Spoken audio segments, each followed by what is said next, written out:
ఆమె అంటది, నేటికి నేను 30 దినముల నుంచి రాజు దగ్గరికి వెళ్ళలేదంట. సరే, ఓకే.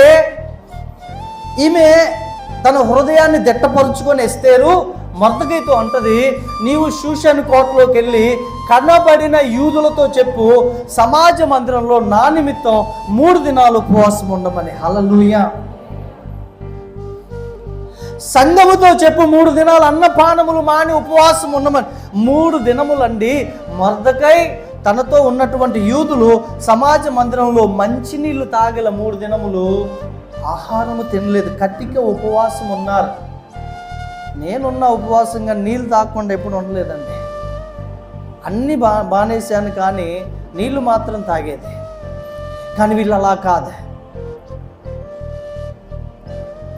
3 దినములు నీళ్లు తాగలే, అన్నము తినలే, అన్నపానములు బంద్ చేశారు.